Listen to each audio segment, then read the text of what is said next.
15%, ODM at 13%, DCP coming third at 9%. But my concern is these two parties, UDA and ODM, which is the biggest parliamentary parties, during election time, the approval ratings were very high in 2022.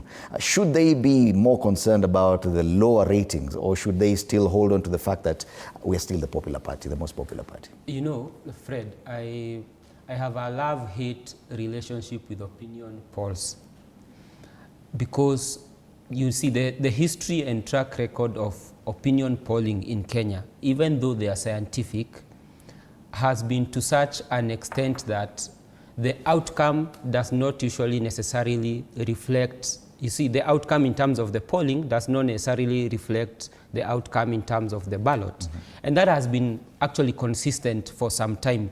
You remember during the last elections, they were very consistent that Raila Odinga was actually at the forefront in terms of how people were going to vote. Mm-hmm.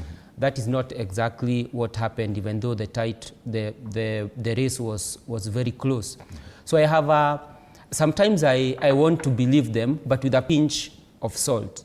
But particularly, I feel that the inclusion of DCP as one of the popular parties is something to take note of, especially in the light of the fact that they don't have any sitting elected, you know, they don't have any person elected in a DCP ticket across the country.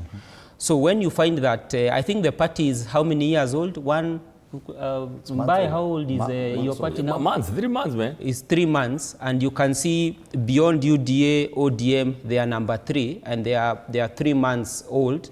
Then you can tell they are doing a good job in terms of mobilization. So I would say that I highly doubt the polling. I actually highly doubt that these are the most popular parties now. You think there's another popular party than the 3 that are here? I think you see, when you talk about political parties and you ask people, you see, it depends on the way you frame the question. Because if you ask a person, how many political parties in ranking do you know in Kenya? You know, you could say, I know UDA, I know DCP, and I know ODM, okay? But you see, the other parties might not be as popular in terms of, but when you go to candidature, if you look at the polling in terms of the candidates themselves, that is a better polling as opposed to the political parties. But what now concerns me is that when you look at the polling that you did, it puts Fred Matiang'i at the forefront.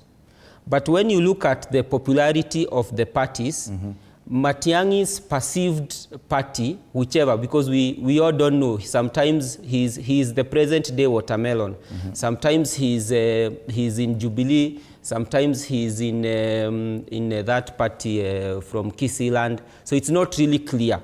So when you see that DCP is number 3, and when you do the polling, you find that then Matiang'i is number 1, there's a bit of confusion. And probably the confusion stems from the fact that we relate, or we seem to look at these parties via the individuals who are identifiable with the parties. But hold that thought. We'll come back to continue with that, because the popularity of parties could also determine how they rank regionally, the number of elected leaders, not just the presidential candidate, but members of the National Assembly, governors, senators,